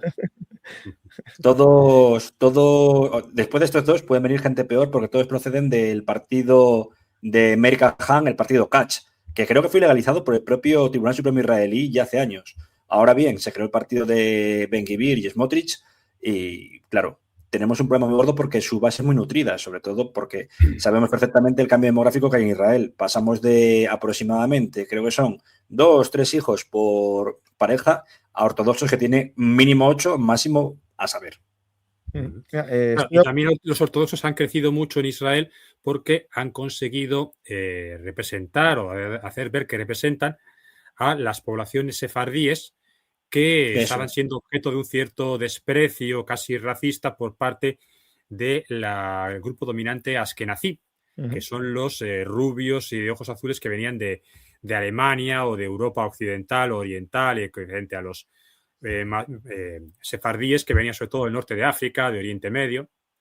De hecho, hubo un problema porque dejaron con los micrófonos abiertos una vez a Simón Pérez durante su último cargo, que fue presidente de Israel, si no me equivoco, o sea, jefe de Estado, que es meramente testimonial, diplomático, y en este caso le pillaron con los micrófonos abiertos y decía, tenemos que llevar cuidado porque está ocurriendo una progresiva levantinización del Estado de Israel, hablándose por levantinización de los sefardíes. Y es curioso que mucha gente me dice, pero si Pérez era sefardí, mentira. Era askenazí, se llama Persky e hizo su nombre un poco más sefardí para captar votantes. Su nombre real era Simón Persky. Anda, mira. Una cosa, el centro de las protestas de hoy es la ciudad de Ilán, ya hablamos mucho de ello, y hay un despliegue bastante potente. Lo digo porque hay que estar atentos a lo que pasa esta noche en Ilán, ¿no? A ver ahí si estamos ante que se controle la situación o estemos ante noticia de muchas muertes entre los manifestantes y ver eso cómo afecta también internacionalmente, ¿no? Pues, ¿qué más podemos comentar? Pasamos a las preguntas del público porque tenemos mucho que comentar. ¿Pasamos a las preguntas? Sí, por mí. Sí, ¿no? Vale, vamos para allá. Hola, Paco, buenas noches. ¿Cómo está el régimen? ¿Cómo estás? ¿El régimen cae y se terminó esa época? Bueno, no es tan fácil. Y si cae, no va a ser una transición fácil tampoco. Eso hay que ir a siempre tener en cuenta esto. Normalmente las transiciones, desde mi punto de vista, son fáciles cuando el régimen se autodestruye o hace una transición. Bueno, en caso de Rumanía no fue así. A los Ceausescu y tal los derrocaron violentamente, pero al poco ya se asumió y de hecho había policías y parte del sistema que hizo la transición, ¿no? Y en los países de Europa del Este fue así, más o menos en todos. Lo digo que hay que tener en cuenta que del caos no surge nada bueno y que la transición puede ser interna. A ver, esto, lo que voy a decir puede ser algo contrario a lo que digo, pero lo quiero decir y explicar. Estados Unidos apostó en Irak por la teoría del caos, que lo apoyaban los neocon, esa teoría de que destruir el sistema de gobierno, no dar puesto de funcionario a nadie que hubiese sido funcionario en el régimen anterior, quitar a los militares, no funcionó, fue un caos. Y puede que detrás de eso esté lo que está pasando en Venezuela, que digan, mira, que la transición la hagan desde dentro y con el tiempo ya vendrá otra cosa. Sí, es cierto. También yo creo que a lo mejor lo que estamos viendo en Venezuela es que están troleando a Trump, pero bueno, es otra cosa que lo iremos viendo poco a poco. Pero si se hace una transición desde dentro con un objetivo de una fecha y a partir de esa fecha se va a unas elecciones, pues a lo mejor es más eficaz que una caída rápida. Pero claro, eso tenemos que ver si sueltan el poder, ¿no, Mariano? Y si se fagocita el régimen desde dentro, como indicas. A ver, hubo momentos en los cuales, cuando empezó la revolución en Siria, se hablaba incluso de un gobierno de transición que estuviese presidido por Assad, pero que dejase el poder en 2 años. O, lógicamente, eso no pasó. E incluso se hablaba de que se colocase como figura de consenso a algún miembro de purgado y que volviese al exilio de los hermanos musulmanes. No podían por 3 motivos. O estaban muertos, o eran muy mayores, o se negaban en redondo. No querían a Assad, sobre todo. Aquí, ¿quién podría ser una figura de consenso? Un político que ha pasado por varios cargos en distintas administraciones, vamos a decir, reformistas, como es, no me acuerdo el nombre, el antiguo ministro de Exterior, Javad Zarif, que pues también fue negociador del programa nuclear iraní para cuando el programa 7+1, que al principio se firmó en época de Obama y que luego pues lo rompió el propio Trump, ¿no? A pesar de que Jim Mattis, que estaba en contra de Irán, el secretario de Defensa, dijo, no lo haga. Lo vamos postergando de mes en mes, pero tenemos que intentar negociar con ellos. Porque otra cosa no, pero los iraníes o persas tienen 2.500 años de historia para saber negociar. Y eso tenemos que tenerlo en cuenta, sobre todo también para un posible régimen transicional o lo que pueda venir. Algo desde dentro, complicado, porque hoy, por mucho que se diga, quien manda no es un Jamenei ya muy envejecido, muy enfermo, de un cáncer de próstata terminal, por lo que se dice, con casi 90 años, creo que va a cumplir ahora en enero 88. Y unido a todo ello, el Majlis, como dijo Juan Carlos, no funciona. Todo lo que comentaba también Juanjo de los pasaris pueden influir económicamente, pero no políticamente. Y aquí quien manda de verdad es alguien que citasteis antes y que tiene muchísimo poder por lo que se vio en su estructura de control del PIB, ¿no? Que son los militares. ¿Puede haber un golpe de Estado militar y que desplace a la República Islámica para convertirlo en una dictadura militar teocrática? Bueno, hemos visto que Zia-ul Haq lo hizo en el año 79, 78-79 en lo que fue Pakistán. No podemos pensar que aquí no fuese posible, a pesar de que los pakistaníes son nominalmente sunitas y tenemos enfrente al Irán chiita, ¿no? Sí, Juan Carlos. Ciertamente cada país tiene su propia solución o resolución a la hora de las transiciones. Cierto es que si el anterior régimen o parte de él trata de desmontarse, siempre es mejor. Y aquellos momentos los que trata de hacerse la transición de algo a algo, siempre debe ser el mejor momento para hacer las cosas que deben hacerse, porque luego es difícil que se aproveche para tratar de solucionar problemas estructurales. Puedo poner el ejemplo de Israel, que no tiene una constitución escrita porque se pensó que en aquel momento la independencia era mejor priorizar otras cuestiones y luego el momento ha pasado y ya ahora intentar hacer una constitución pues sería más raro y complicado, no ya que meter a un camello por la aguja, sino meter una manada de elefantes por la misma aguja. En Rumanía, por ejemplo, podemos ver el hecho de Ceausescu, sí, le liquidaron en diciembre del 89, pero parte de lo que era el partido único tiró para atrás, se reconfiguró, montó otro partido solamente cambiando el cartel y luego eso ha tenido consecuencias en las décadas siguientes del sistema político rumano. Con lo cual, ciertamente, las cosas deben de hacerse más o menos bien. El problema, pues que tiene que haber esa situación en el ámbito saliente, que sería el sistema político, que en este caso se va a enrocar, y luego que haya una cierta organización y unidad en el marco de los que puedan rellenar ese hueco en cuanto éste se produzca.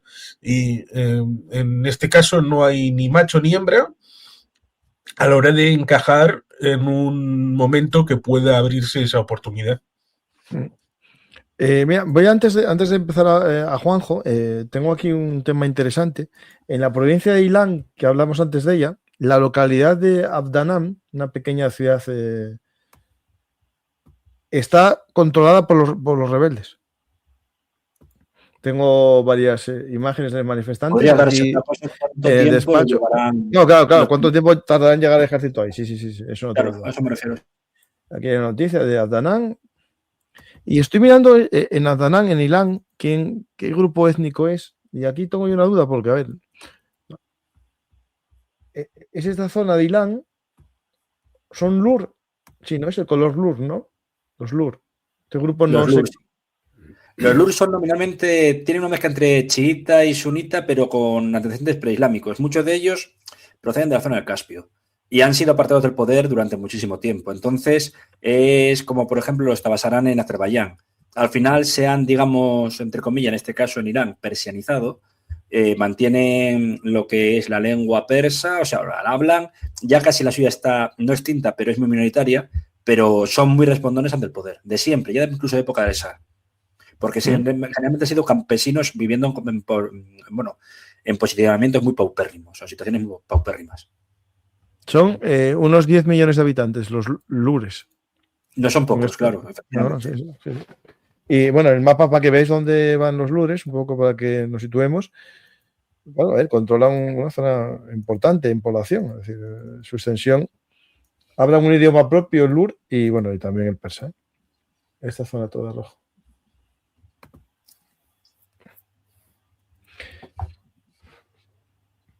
Vamos a preguntitas, a ver por ahí. ¿Pero realmente creen que un régimen represivo en el siglo XXI puede caer por mucho hambre que haya? Ver Corea del Norte. A ver. A veces caen así de un día para otro, los regímenes en la historia.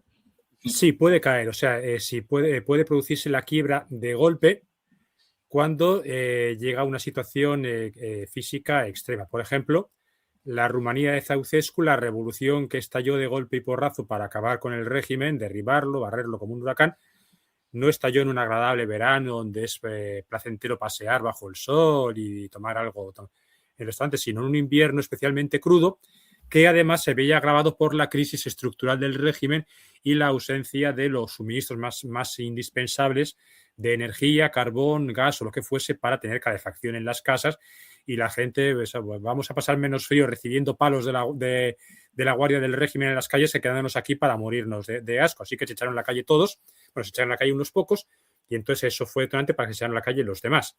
En Corea del Norte la situación de hambruna ha sido más gradual y el régimen estaba mucho más militarizado que la Rumanía de Ceausescu o el Irán de los ayatolás. Pero si ahora se produce un doble colapso ecológico de escasez de agua y doble colapso económico de superinflación y carestía, cierre de comercios, bloqueo de las rutas de suministros no de materiales tecnológicos censurados por Occidente, sino de lo más básico, cebollas, pan, arroz, tomate, pues eso realmente puede provocar el colapso del régimen, porque puede hacer que las amas de casa de las familias de los uniformados les digan a sus esposos: oye, esto hay que acabar con ello.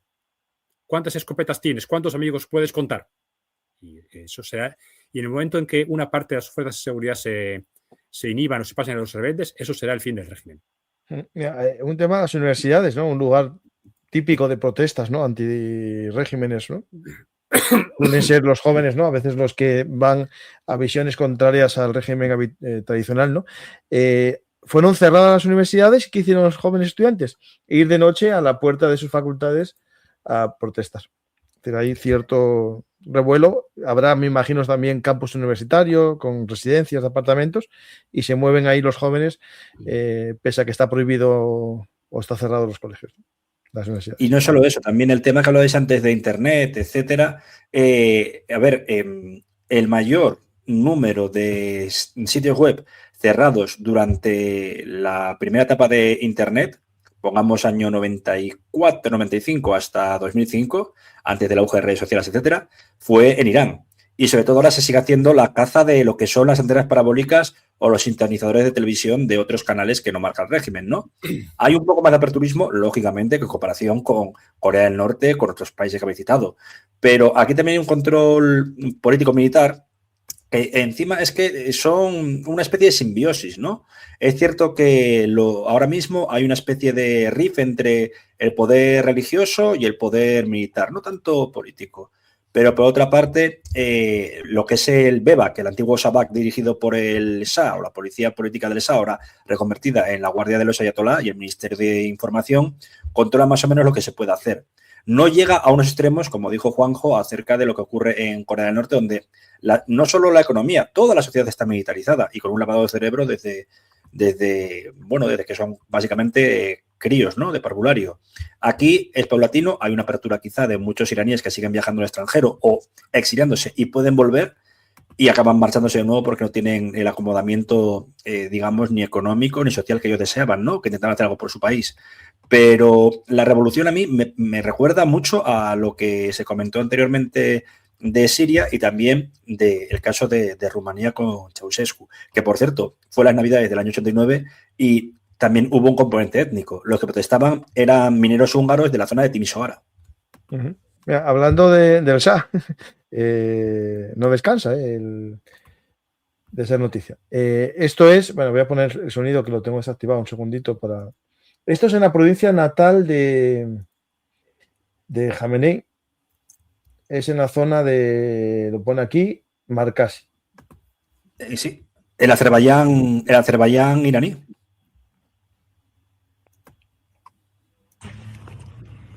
ما جمهوری نمیخوایم، ما شاهمون رو میخوایم. به انقلاب شاه و مردم بپیوندیم. این آخرین نبرد. Esta es la batalla final. Pahlavi regresará. Larga vida Irán, larga vida al rey. 16 دی 404 خمین. Es decir, es llamativo. Además es una chica lo que lo lee, ¿no? Es decir, ya es tocar las narices completamente. Hay que ver lo que pasa, ¿no? Vamos a ver si logran algo. Claro, hasta que no haya el ejército, ¿no? Que veamos unidades del ejército que se nieguen a disparar a sus hijos, muchos de ellos, no veremos un gran cambio, yo creo. Es decir, hay que ir a ese punto. Si no, yo lo veo difícil personalmente, ¿eh? Porque los otros saben que el tiempo hará que esto se acabe, ¿no? Si no hay algo que tengo aquí, pero no quiero mostrar, que es un vídeo de un soldado, de un oficial que dice que él está en contra del régimen, si eso no se generaliza, no empezamos a ver una noticia que estemos cerca de un fin, ¿no? Porque si ellos tienen todo el sistema represivo a su mano, lo veo complicado, ¿no?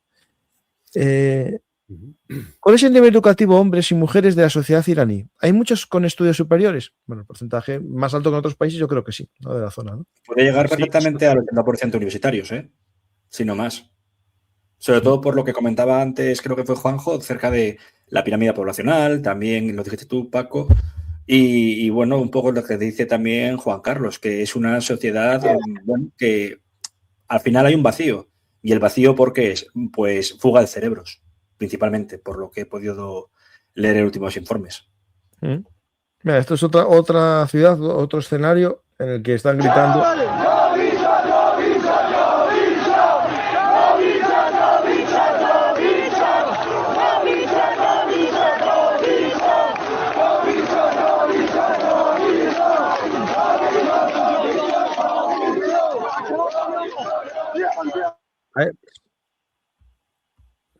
Según esto, dicen Javisa, que es larga vida al rey. No sé si lo oíais vosotros. Sí, mientras antes decía Mag Barça, que significa muerte al Shah, Mag Bar Amrika, muerte a América, ahora parece que están jaleando a pero yo creo que es una cosa para funcionar, porque como dijo Juanjo, a ver, puede haber mucha gente de minorías que les convenga tener una especie de régimen transitorio que se no deja de ser una dictadura en el sentido de si vuelve el Shah, ¿no? Porque Reza Pahlavi hijo tampoco es un demócrata, no vamos a llamarnos a engaños, lo comentó Juanjo muy correctamente. ¿Y qué puede pasar aquí? Pues un momento también hubo durante la época talibán gente que empezaba a sacar retratos surrepticiamente del último rey, ¿no? Zahir Shah, porque fue la época de más paz. Otra cosa es a qué precio se pagó para esa paz. Aquí ya tengo la historia completa de Elon Musk y Khamenei. Fue lo que Khamenei puso eso de no nos rendiremos ante el enemigo, lo que yo os puse, y Elon Musk le contestó, oye, asesino Khamenei, en tus sueños. Entonces, es lo que gritan esos chicos, le gritaban eso en tus sueños. Es la globalización completa, ¿no? Es decir, esto es importante entenderlo. Es decir, que X, ¿no? Con sus virtudes y sus vicios, sirva a estos jóvenes para propagar su mensaje, es algo importante. El problema que tenemos en este caso, ¿no? Es si se cierra o no se cierra. El tema es que, claro, con Irán no creo que tengan una forma como puede tener China de limitar totalmente Internet. O tienen Internet o no tienen, porque hay mucho Starlink, me suena. Se hicieron con muchos Starlink, que eso, claro, imposibilita completamente negarles Internet a los jóvenes, ¿no? Sí. Y lo que hablamos también del tema de vía satélite, es que funciona muchísimo Internet vía satélite, pero cada poco andan destrozando pues routers, hay como cuando había esas redadas de los talibán en el primer Emirato, que cogían botellas de alcohol, cassettes de vídeo y lo destrozaban y las dejaban destripadas, como pudriéndose al aire y demás. Aquí lo que destrozaban los Pasdarán era antenas parabólicas y además de una manera brutal, pues a tiros o con porras. A ver qué dicen por aquí. Están en un programa en directo hace 20 minutos y lo dejo de urgencia porque lo habían comunicado que había golpe de estado en Venezuela. Diosdado y Padrino contra Delsi. Espera. Yo no vi nada, estoy todo el rato en Twitter, ¿eh? No, yo tampoco he visto nada, no. A ver. Cuidado con esto, ¿eh? Hace unas horas, puede que entre 12 y 16, hubo un conato en torno a Miraflores. No, hubo un tiroteo de noche, a las 3 de la mañana. O sea, que se dijo que era un tiroteo, luego otros dijeron que se había sido un dron que había estado fuera de... Yo a las 3 de la mañana que estaba vigilando la llegada de los Reyes Magos, lo vi y dije yo, no, espera, esto antes de ponerme a hacer yo aquí un programa y parecer un loco, voy a esperar un poco. Con pinzas, lo estoy mirando ahora. No hay nada que yo esté viendo. No hay nada. Me aparece lo del sorteo del niño y poco más. Nada, Es cierto que puede hacerse una reflexión en parte con un elemento audiovisual, que es ese momento V de Vendetta, al final, cuando están sobre el puente, cuando va un montón de gente con la careta y está a punto de una confrontación y los de enfrente bajan las armas y dejan pasar en una especie de confraternización. Esto, en parte, cuando hubo esa última línea de defensa de Luis XVI con esos suizos, que se vieron que no eran suficientes, y ahí fue el final de Luis XVI, y hemos visto también con Nicolás Maduro, precisamente con esos cubanos, que inútilmente se han sacrificado porque es prácticamente seguro de que alguien del régimen, tal vez Celsi, le ha vendido a Nicolás y bueno, igual ahora es 50 millones más rica. Esto puede pasar en Irán, pues por poder, conceptualmente, dado que ha pasado en otros lugares, pues podría llegar a pasar. Esto de que haya una línea última de defensa muy débil, y ya sea para unas personas o para el propio régimen, al final quien está alrededor son personas humanas, no son robots, no son gente de otro planeta. Como ha dicho Juanjo, permean cuando han ido a casa, están toda la familia, cuando tienen problemas también ellos. Al final, pues pueden pasar cosas. Bueno, yo no estoy viendo nada, ¿vale? Lo digo así. Nada. El que dejó el programa en directo para hablar de esto, yo creo que no va a ser que no. Pues vamos a más cosas. ¿Qué sanciones internacionales tiene Irán? Bueno, hay bastante. Bastantes. Hay un listado en internet. Es que de hecho hubo una época en la que, como con Saddam Hussein, no podían comprar ni siquiera la PlayStation 2, la PS2 o la PSP, porque decían que sacaba los microchips para guiado de misiles. Bueno, ¿hasta qué punto en realidad? Sí. No lo sé. No, bastante. Eso eran bastante buenos las placas bases. Yo también os digo que si alguien quiere hablar... Estas son las sanciones europeas, ¿vale? Está en el Consejo de Europa, porque el que quiera entrar a verlo. ¿Vale? El que quiera entra ahí y las busca. Mira, aquí vienen algunas de las sanciones del sector de comercio, lo que no se puede vender, financiero y transporte, ¿vale? Si a alguien le interesa mucho este tema, a ver, es que esto es un poco, puede parecer película de espías, pero creo que sigue vivo, debe tener cerca de 80 años, hay un ingeniero español, almeriense, que trabajó tanto para Saddam Hussein como para los ayatolá, antes con los ayatolá, José Luis Torres Dalda. De hecho, fue secuestrado por los ayatolá porque en un principio, tras la revolución, le pidieron que desarrollase misiles de guiado para atacar las posiciones del ejército iraquí. Y bueno, le intentaron asesinar. De hecho, le explotó una bomba, perdió 2 dedos de la mano, no sé si parte de un ojo o, bueno, la visión de un ojo. Y luego pudo pasar a Irak, donde fue captado por la élite de Saddam Hussein y desarrolló bastantes misiles, ¿no? Ahora creo que lleva proyectos civiles de irrigación. Pero la verdad que se puede buscar en Diario de Almería. Creo que el nombre completo era José Luis Torres Dalda o Walda. No, disculpadme, si buscáis ingeniero español de Saddam aparece. Y es de la persona que mejor puede hablar de lo que son los temas de las sanciones, tanto en Irán como en Irak.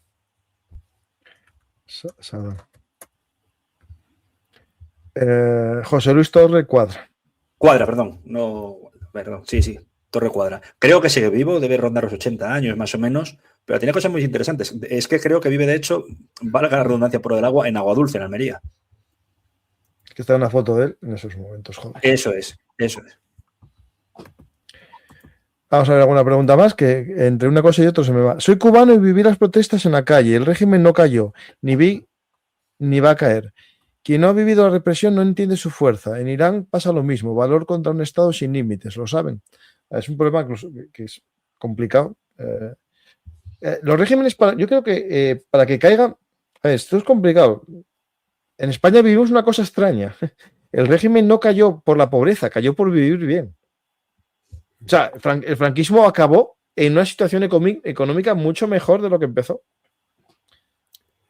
Bueno, un factor de que anestesia las protestas es la emigración. O sea, la gente en vez de quedarse y luchar, huye. Huye porque puede hacerlo. Y no solo eso, también por el tema de lo que dijiste antes, Juanjo, los planes de estabilización que para conseguir fondos dinero del Fondo Monetario Internacional, y en un momento en el que el Estado básicamente estaba en quiebra técnica, se le traslada la idea de que haya trabajadores que vayan al extranjero, y es cuando surge la idea ya existente del Gastarbeiter, trabajador invitado principalmente en Alemania. El milagro económico alemán tiene mucho de trabajadores exiliados españoles, pero también, aunque no lo parezca, en Alemania hubo muchísimo trabajador iraní y turco, como todos conocemos, muy representado en el libro Cabeza de Turco de Günter Wallraff, de investigación. Hay aquí una pregunta que tiene que ver con unos rumores que llevan unos días de aviones C-130 llevando cosas a Israel desde Estados Unidos. Hay gente que habla de un ataque nuevo a Hezbollah, para acabar con Hezbollah definitivamente, y otros hablan de un ataque a Irán, ¿no? Y preguntan básicamente eso, si creéis que un ataque israelí se produzca en breve, o también estadounidense, o de los Night Stalkers. A ver, los Night Stalkers están bien para lo que hicieron, que es un ataque para capturar a uno y sacarlo, pero no acaban jamás con un régimen. Unos Night Stalkers y los Delta Force son poquitos, son un puñadito de gente. Es decir, tú para acabar con un régimen de Irán o lo empujas, que sería una campaña de bombardeos para que internamente el pueblo se rebelase contra el régimen, o metes botas. Y meter botas no son Delta Force. Necesitas divisiones enteras de ejército para tomar tanto Irán como Venezuela. Esto es importante. Trump sabe perfectamente que meter tropas en guerra no es tan fácil. Por eso hizo esta operación de entrar y salir. Y ¿Podría hacerlo igual? Bien. Lo veo complicado, ¿eh?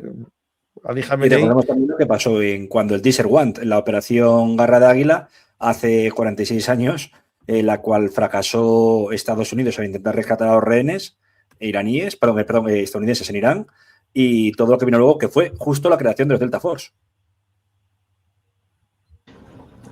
Sí, lo que está garantizado, porque ha salido en noticias, es la reanudación del diálogo temas de seguridad con Al-Sara, Siria, que también tiene un elemento complejo, porque para mí, bajo mi punto de vista, mientras no se cierre con un tratado holístico de paz, con un marco nuevo, una constitución, un estado federal o lo que quieran en el tema de los drusos, los kurdos, el tema de tal vez que haya dos gobiernos, uno más en Alepo y otro en Damasco, pero eso sería otra historia, están en esas conversaciones reanudadas. Si atendemos a Enrique Zimmerman, estarían unas conversaciones más elaboradas para una suerte de incorporación a algo parecido a lo de los acuerdos de Abraham, ligado a Líbano, ligado a la propia Siria, ligado a Indonesia. Kazajistán se metió.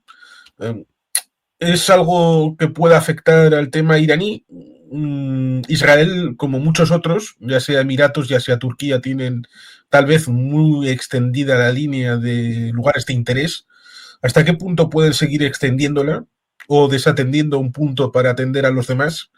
Esto también creo que hay que tenerlo en cuenta. Israel, por muy poderosa que sea y que pueda hacer un game changing, como me dijo el amigo Oscar Setín, pues con el acuerdo de Chipre, Grecia e Israel, sigue siendo, entre comillas, mortal. Sigue siendo un país entre países, no es nada de dioses. Mira, justo hablando de Siria, hay movimientos en Alepo de tropas, porque al parecer hay varios barrios contrarios al régimen y que pueden entrar ahí las tropas en Siria. Esto es Siria, lo digo claro. Siria. Lo digo. Pues acaso alguien me dice que esto es Irán. No, esto es Siria. Y lo pongo claramente y lo muestro por escrito. Ahí lo tenéis. Porque está todo complicado. Pero bueno, es verdad que el régimen de Al-Sara se está fortaleciendo, se está estableciendo. Ahora, lo que pase después o lo que venga con ello, no sabemos, ¿no? Pues finalizamos y vemos alguna pregunta ya. Yo creo que vamos a acabar ya, porque dicen que hay, ¿qué porcentaje hay de que Israel pueda ayudar, ya sea directamente o desde las sombras, a los manifestantes? Bueno, yo vi hace poco un informe que decía que la posibilidad de que cayese el régimen según el Servicio Secreto israelí es bajo. Lo vi hoy. O sea que... Ayudan, porque sigue habiendo mucho. A ver, aunque no se crea, la mayor población judía fuera de Israel en Oriente Medio es en el propio Irán. Son 225.000 personas y asimismo es desconocido que hay un asiento, 2, no estoy seguro, reservado en el Parlamento para una minoría que son los judíos, siempre y cuando renuncien al sionismo. Pero siempre en todas las elecciones ha habido la presencia de de alguien de la comunidad judía ahí. Que haya, pues digamos, inteligencia israelí, subrepticiamente o a través de judíos de la zona, muy probable, ya ha pasado, de hecho. Pues yo creo que finalizamos el programa ya, dimos una buena visión de lo que está sucediendo en Irán. Si queréis decir algo para finalizar, empezamos, Juan Carlos. Sí que los acontecimientos son líquidos, como has podido poner en el tema de Siria. Los movimientos se van a ir sucediendo. Otra cosa es que sean resolutivos y que pasen de ser un elemento destructivo al plano constructivo de una realidad alternativa que pueda suceder al estado de cosas que estaría ahora mismo encima de la mesa. Y esto sirve para Siria, puede servir para la propia Irak, que ha tenido unas recientes elecciones y tendrá que institucionalizar esos resultados, con esa lucha que hay también intestina entre ellos, entre los nacionalistas iraquíes, a pesar de que sean chiíes y que tienen obediencia a Bagdad, o aquellos que renuncian a esa situación para subordinarse a los ayatolás de Irán como padres del chiismo universal. Esta situación, evidentemente, como fluida, como diría de la sociedad líquida, Bauman, pues ciertamente hará que en las próximas horas, días, veamos nuevos acontecimientos que harán que tengamos que reevaluar tal vez alguno de los planteamientos que hemos dicho, porque a fin de cuentas somos humanos y tenemos sentimientos. Juanjo. Este podría ser realmente el momento en que revienta el régimen de los ayatolás y revienta del todo por el doble impacto de la acumulación de protestas, de la inflación, de la sequía y de todo. Pero una intervención militar extranjera podría apuntalar al régimen en vez de debilitarlo. O sea, cuanto menos meta la pezuña los israelíes y su gran amigo grandote y anaranjado, mejor para la población iraní. Pero claro, un nuevo gobierno iraní que sea democrático no va a ser amigo de Israel, ni va a firmar un acuerdo de Abraham, ni va a hacerle el caldo gordo al imperio americano. Eso va a estar bastante claro. Y entonces van a preferir intervenir con la intención de apoyar al hijo del Shah para que sea el nuevo déspota, como lo fue su padre, al servicio de Washington. Claro que esta jugada en su momento tampoco salió muy bien, no solamente por la revolución, sino porque antes de la revolución el Shah Reza Pahlavi ya no quería ser el sirviente de nadie, sino que quería ser el amo regional y tenía sus propias ambiciones al margen de Washington. Y esa fue una de las razones de que en Washington no defendiesen tan encanetadamente cuando llegase el momento. De modo que todo sigue abierto, pero ahora el peligro para el régimen es extremo porque su margen de maniobra se está agotando. Y la represión da resultados a cierto tiempo, pero más allá de cierto nivel de protestas, los órganos de represión se ven sobrepasados en número y colapsan. ¿Y Mariano? Bueno, completamente de acuerdo con lo que dijeron tanto Juan Carlos como Juanjo. Veo que Juanjo tiene en su estantería un gran libro que puede utilizarse también de Vademecum, como es La gran guerra por la civilización de Robert Fisk, y añado otro también como es el Shah de Richard Kapuscinski, ¿no? En este último decía, el chií es ante todo un opositor implacable, también lo es el persa, dejando de lado el interés religioso, unificador como es el nacionalismo iraní o persa, es muy potente. Y lo que decía Fisk es que estemos contentos a los acontecimientos en Irán porque puede haber un efecto derrame. Lo hubo en el año 53 tras lo que fue, el golpe de estado de la CIA contra Mossadegh, para upar de nuevo a Reza Pahlavi, que había huido del país, y acabar con la nacionalización del petróleo iraní. Lo hubo 5 años después, que fue la respuesta de los nacionalistas iraquíes con Karim Qasem en dicha nación. Y aquí puede haber un efecto derrame si, ya hemos visto lo que ha ocurrido en el Líbano, la situación es ampliamente tensa allí, a pesar de supuestamente de que Hezbollah está delimitado por los últimos acontecimientos, o muy limitado. Tenemos que ver también en lo que pasa en Siria. No hablamos ya ni de Israel ni Palestina, pero que un efecto en la media luna Chi de un país encima que no es árabe como es Irán, ¿qué puede causar en los que he citado anteriormente? Pues es complejo y sobre todo aquí, como siempre, los que acabarían sufriendo es la propia población civil. Y recordemos que allá creo que es por el 10-11 de febrero, si todo sigue así, se conmemorarán 47 años de la Revolución Islámica iraní. Quedaría ver si habrá otra revolución antes de la misma. Pues finalizamos el programa y os voy a poner esta publicación que me parece interesante, una foto simbólica, un joven con los brazos en alto con las manos en forma de victoria, ¿no? Los dedos en forma de V de victoria, y el suelo lleno de arroz, porque dicen, mira el arroz bajo sus pies. Querían darle 1 millón de tomanes para que se callara. Estas no son protestas por el sustento, es una revolución. Importante esta imagen y el arroz. Pues muchas gracias a todos, espero que os haya gustado el programa y si es así, no os pido mucho, solamente que deis a me gusta, dejéis un comentario, compartáis en vuestras redes sociales y si queréis apoyar al canal haciéndoos mecenas, os lo agradecería. Y también, como no, si queréis saber más, mi libro Un mundo convulso, claves geopolíticas para el siglo XXI, os explican muchas de las cosas que están pasando. No os digo que va a pasar, pero si leéis el libro entenderéis por qué van a pasar. Pues gracias a todos, muchas gracias y nos vemos otro día más aquí en Bellum Artis, Historia Militar, el otro canal que os invito a conocer, y Bellum Artis, Actualidad Militar y Geopolítica.